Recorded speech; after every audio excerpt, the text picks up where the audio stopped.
क्योंकि 2 प्रश्न हम लोग कल सॉल्व कर चुके, जिसका रिकॉर्ड नहीं हो सका था, कल रिकॉर्ड नहीं हुआ था ना, ठीक है।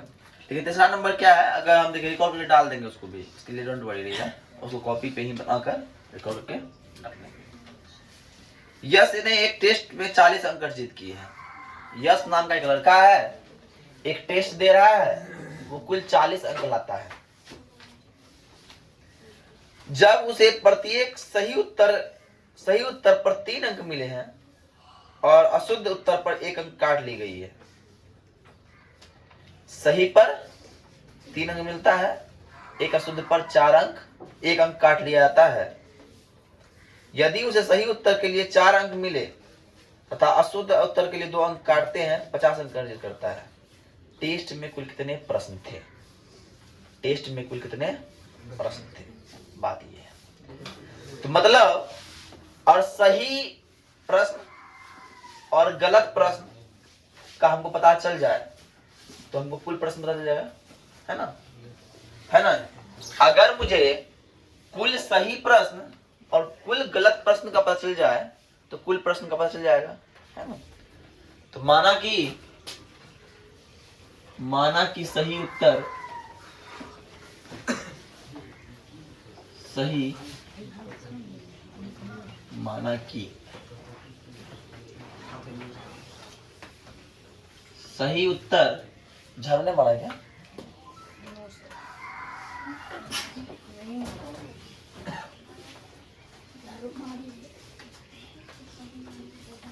गलत उत्तर सही उत्तर क्या है? x है और गलत उत्तर क्या है? y है। और क्या बोल रहा है? और प्रश्न बोल रहा है कि मेरे पास जो कुल प्रश्न की संख्या है और कुल प्रश्न कितना हो जाएगा? x प्लस y हो जाएगा, है ना। कुल प्रश्न कितना हो जाएगा? x plus y। कुल प्रश्न की संख्या हो जाएगा, कुल प्रश्न कितना हो जाएगा? कुल प्रश्न बोल रहा है तो कुल प्रश्न या कुल प्रश्न हो जाएगा x प्लस। अब प्रश्न से पहला बात क्या बोल रहा है? प्रश्न से पहला बात बोल रहा है कि उसको कुल कितना अंक प्राप्त हुआ है? 40 अंक प्राप्त हुआ है। कितना अंक हुआ है? 40 अंक प्राप्त हुआ है। कब हुआ है? जब सही उत्तर के लिए 3 अंक मिल रहा है। जब सही के लिए 3 गुना सही कितना है? x, और कितना अंक कट रहा है गलत के लिए? 1 गुना y बराबर। मतलब ये कि 3x माइनस y बराबर कितना अंक ला रहा है जी? 40 अंक। इसे क्या कहेंगे? समीकरण 1 करेंगे। पुनः फिर बोल रहा है यदि सही के लिए 4 अंक मिले, यदि सही के लिए कितना अंक मिले और गलत के लिए 2 अंक काट लिया जाए तो उसको मिलता है कुल कितना अंक? कितना अंक मिलता है? 50 मिलता है। देख ले तो 40 हाँ 50 अंक मिलता है। कितना मिलता है? 50 अंक। इसको ले आते हैं, 2 कॉमन आ रहा है दोनों में, 2 का 2 में 2 बार में 4 और 1 बार में y बराबर 50। तो हो गया 2x माइनस y बराबर 50 बट्टा 2। 2x माइनस y बराबर 25। समीकरण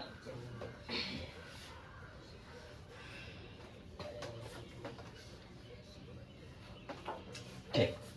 अब समीकरण 1 निकल गया है, समीकरण 2 निकल गया है। हम लोग x और y का मान निकाल सकते हैं। हमको हमारे पास जेडी विधि है ना, तो हम लोग बरज गुणज विधि का इस्तेमाल करेंगे। यहाँ पे कौन विधि का? तो बरज गुणज विधि से समीकरण 1 से अब समीकरण 1 से कर लिए। अब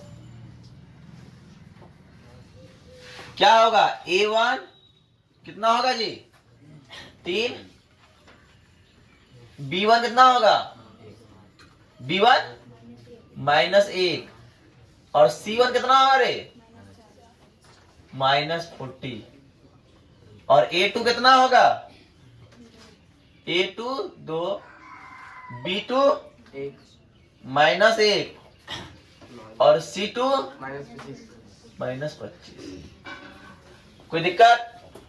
अब x का फॉर्मूला पता है, क्या है पता?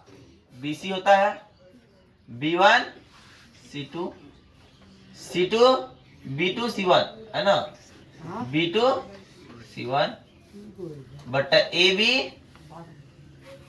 A1 B2 A2 B1।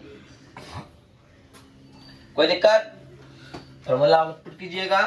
तो B1 कितना निकाले हैं? B1 -1 है और C2 कितना है? -25 है। माइनस का माइनस B2 कितना है? तो B2 -1 है गुना C1 कितना है? तो माइनस बट्टा A1 कितना है? 3। B2 कितना है? -1। A2 कितना है? 2 -1। Any problem? कोनो प्रॉब्लम जी? तो -25 हो गया और -40 हो गया। हो गया? अरे हुआ कि नहीं? -3 जोड़ 2 हो गया। अब क्या करते हैं? 40 से 25 जाएगा, -15 बचेगा और इधर -1 बचेगा। क्या हो गया? इसलिए x बराबर, अब y का फॉर्मूला पता है, क्या होता है जी? y बराबर होता है CA, होता है C1 A2 है ना, C1 A2 घटा C2 A1 है ना, बट्टा A1 B2 घटा A2 B1 है कि नहीं? अब C1 कितना होता है? C1 होता है -40 गुना A2 कितना होता है? 2 घटा C2 कितना होता है? -25 गुना B1 कितना होता है? सॉरी A1 कितना होता है? 3 है ना, कितना होता है? 3। अब आते हैं, अब ध्यान दीजिएगा, 3 गुना -1 -2 गुना -1 है ना, तो -40 दुना 80 हो जाएगा ना, -80 + 72 बट्टे -3 + 2 है ना, तो -5 -1, इसीलिए y बराबर कितना हो गया? 5। y बराबर कितना हो गया? 5। अब कुल प्रश्न की संख्या पर बोल रहा है ना, तो कुल प्रश्न की संख्या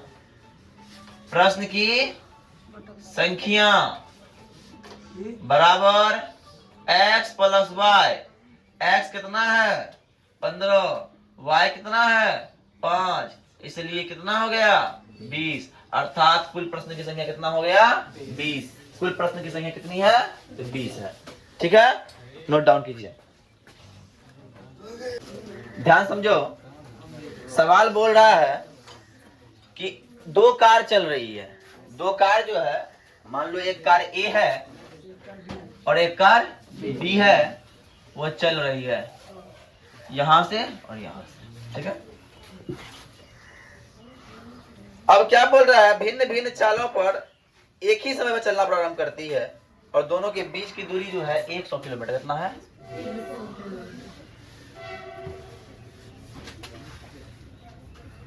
अब ये भी इधर चलती है और ये भी इधर चलती है, लेकिन 5 घंटा पश्चात जो है दोनों आपस में मिल जाती है। क्या होती है? जब ये इसका चाल मान लो अगर x है, ये y है, तो क्या हो रहा है? इसके चाल से इसके चाल में, ध्यान देना। अब आते हैं, पहले मान लेते हैं, बोल रहा है दोनों कार का चाल ज्ञात करने, बोल रहा है ना, जो बोल रहा है निकालने उसको पहले माना जाता है। माना कि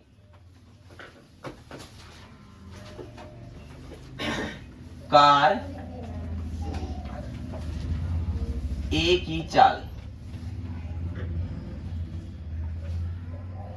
बराबर x किलोमीटर प्रति घंटा और b की चाल बराबर y किलोमीटर प्रति। दूरी बोला है, दूरी बराबर 100। ठीक है।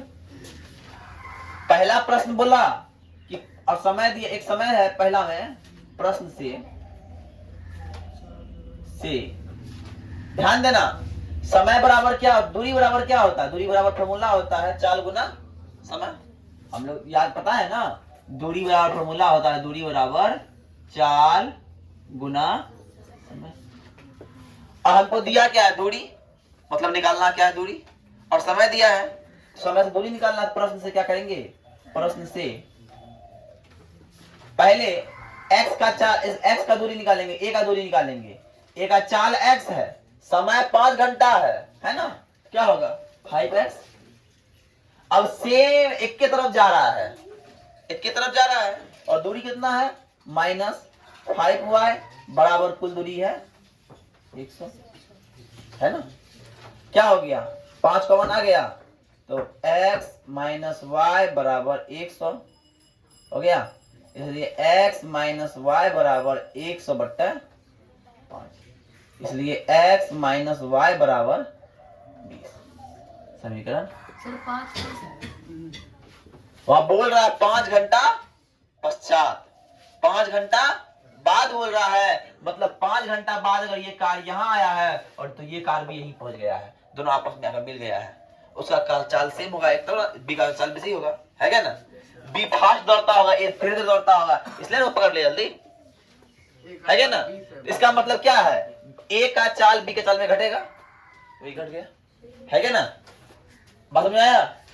अब आते दूसरा बात क्या बोल रहा है। दूसरा बात सवाल में प्रश्न कुछ और बोल ही नहीं रहा है। तो वो बता है कि दोनों के बीच की दूरी कितना है? 100। मतलब ए की चाल और बी की चाल का अगर जोड़ दिया जाए, अगर 1 घंटा बाद की बात किया जाए, दोनों का चाल दूरी कितना हो जाएगा? 1 घंटा में दूरी कितना होगा? 100 ही रहेगा।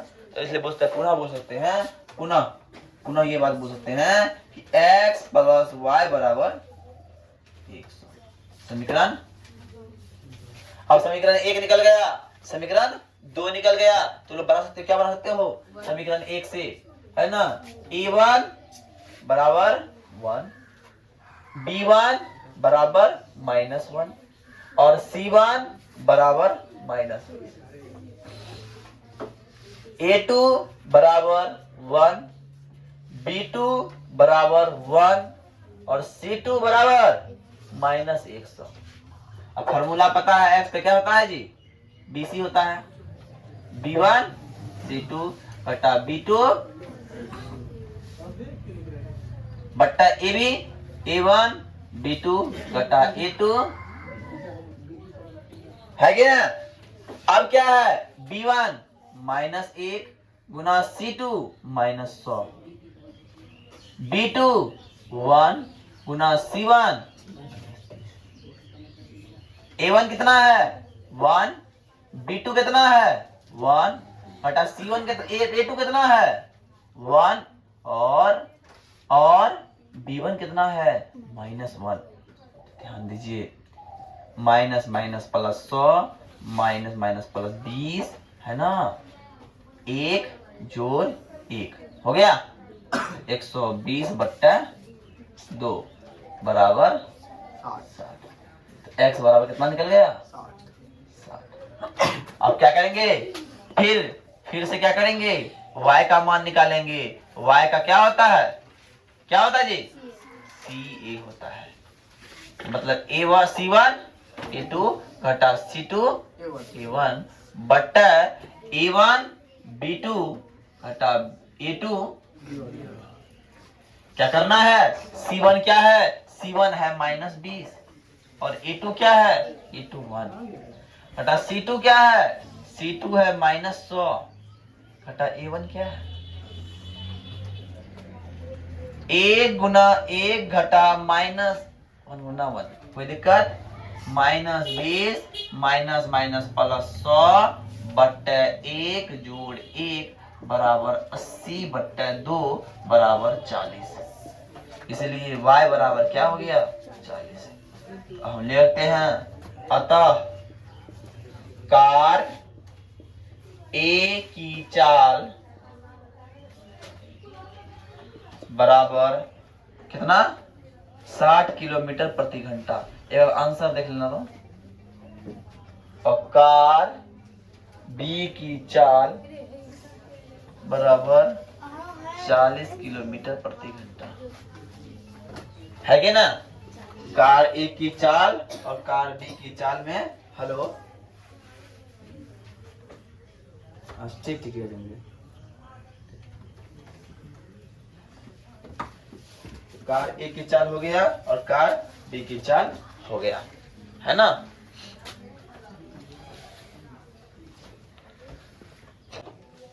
इसमें ये बोल रहा है कि किसी आयताकार खेत की, एक आयताकार खेत है, ध्यान समझिएगा कि आयताकार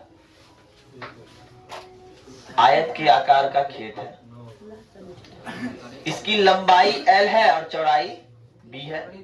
यहाँ पे लंबाई को हम x मान लेते हैं, चौड़ाई को हम y मान लेते हैं। कोई प्रॉब्लम? कोई मुंह से आवाज नहीं निकालेगा। अब बोल रहा है कि लंबाई कितना बढ़ाया जाए। लंबाई को 5 इकाई कम कर दी जाए और चौड़ाई को 4 इकाई बढ़ा दी जाए। तो अब आते हैं पहले जो प्रश्न बोल रहा है, क्षेत्रफल 9 इकाई कम हो जाएगा। आयत का क्षेत्रफल 9 इकाई कम हो जाएगा यदि लंबाई को कितना बढ़ा दी जाए, घटा दी जाए, 5 इकाई कम की जाए और 2 इकाई चौड़ाई को बढ़ा दी जाए।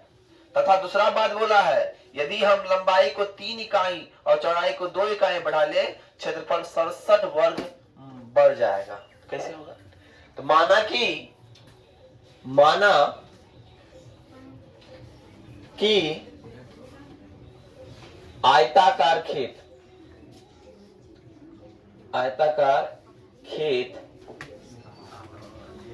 खेत की लंबाई, आयताकार खेत की लंबाई बराबर x,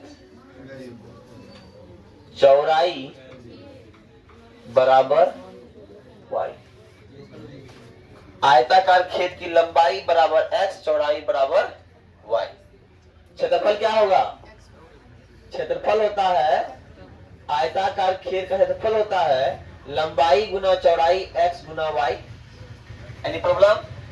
नाउ प्रश्न बोल रहा है, प्रश्न क्या बोल रहा है, ध्यान समझिएगा कि प्रश्न से लंबाई में कितना कम कर दी जाए। तो लंबाई में 5 इकाई कम कर दी जाए, तो 5 इकाई मतलब -5 हो जाएगा। गुना चौड़ाई को कितना बढ़ा दी जाए, बढ़ाना मतलब जोड़ना, तो 3 इकाई बढ़ा दी जाए। तो जो क्षेत्रफल होगा, क्षेत्रफल क्या होगा, एक्स वाई होगा, वो कितना कम होगा, 9 मात्रा कम होगा।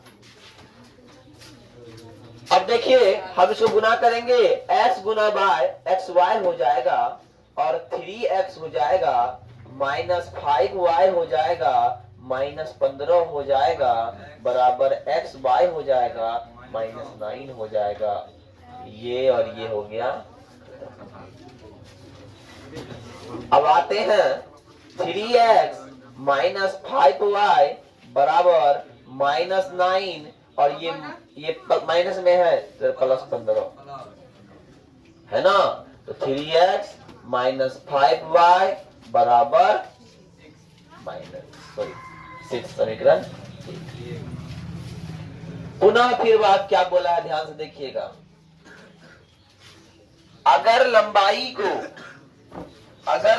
को 3 इकाई बढ़ा दी जाए, चौड़ाई को 2 इकाई बढ़ा दी जाए, लंबाई कितना बढ़ाना है, लंबाई का इतना बोल रहा है ना, लंबाई को 3 इकाई बढ़ा दी जाए। लंबाई क्या है, x, बढ़ाना मतलब जोड़ना। चौड़ाई क्या है, चौड़ाई कितना बढ़ा दी जाए, 2 बढ़ा दी जाए। क्षेत्रफल क्या होगा, एक्स वाई होगा, वो 67 वर्ग बढ़ जाएगा। जब बढ़ जाएगा जब बढ़ जाएगा क्या करेंगे, x गुना y, x y हो जाएगा और x को 2 से 2x हो जाएगा प्लस 3y हो जाएगा प्लस 6 हो जाएगा बराबर x y प्लस 6। ये x और y क्या हो जाएगा, कैंसिल हो जाएगा ना। अपने पास क्या बचा सर, अपने पास बचा 2x प्लस 3y बराबर 67 घटा 6, इसलिए 2x प्लस 3y बराबर 61। समीकरण कोई दिक्कत, समीकरण 1 निकल गया, समीकरण 2 निकल गया। अब इसको वरज गुणज विधि से सॉल्व कीजिए, विलोपन विधि से सॉल्व कीजिए, प्रतिस्थापन विधि से सॉल्व कीजिए, किससे से सॉल्व कीजिएगा।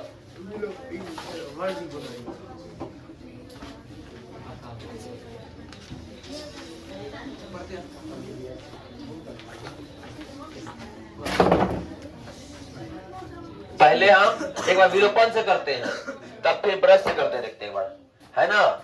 समीकरण 1 तथा 2 से, समीकरण 1 तथा 2 से क्या है, 3x माइनस 5y बराबर 6 और क्या है 2x प्लस 3y बराबर 61। विलोपन में क्या होता है, कोई एक को विलुप्त करना होता है ना, तो बराबर करना होगा। भैया बराबर तो कहीं से हो नहीं रहा है, तो ऐसा काम करते हैं, इस 3 में 2 से गुना करते हैं, कितना होगा 6 होगा, अरे 6 होगा, और इस 2 में कितना से गुना करेंगे 6 होगा, 3 से गुना कर दीजिए, कोई दिक्कत। अब आइए 3 दूने माइनस का माइनस, 5 दूना 10 और 6 दूना, फिर गुना कीजिए 6x प्लस 3 तिये 9 और 61 दूना 122।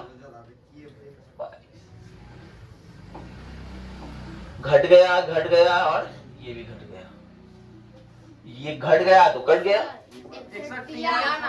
61 तिया हो जाएगा ना, 6 तिया 18 183, क्या ठीक है। अब ये भी माइनस, ये भी माइनस, माइनस माइनस माइनस और माइनस हो जाएगा 9 10 19। अब घटेगा, अब 12 घटाइए किसमें, 183 में, जब 183 में 12 घटाइएगा तो आपके पास क्या आएगा 171। अब y बराबर क्या हो गया 171 बट्टे 19, कितना बार में घटेगा जी, इसीलिए y बराबर क्या हो गया। अब y का मान कहां रख दीजिए, y का मान समीकरण 1 में रखने पर एक क्या है 3x माइनस 5y बराबर 6, 3x माइनस 5 गुना 9 बराबर 6, इसलिए 3x माइनस 45 बराबर 6, इसलिए 3x बराबर 6 प्लस 45 है ना, और इसलिए 3x बराबर 51 और इसलिए x बराबर 51 बट्टा 3, इसलिए x बराबर 17। कोई दिक्कत। अब क्या बोल रहा था, सवाल बोला क्या निकालने बोला है, तो बोला है आयत की विमाएं ज्ञात करें, अर्थात लंबाई चौड़ाई, तो लंबाई बराबर क्या हो जाएगा, लंबाई वीडियो में आ रहा है रे, लंबाई x 17 और चौड़ाई y बराबर 9, निकल गया आंसर, ठीक है। चलिए अब नेक्स्ट की ओर बढ़ेंगे हम लोग।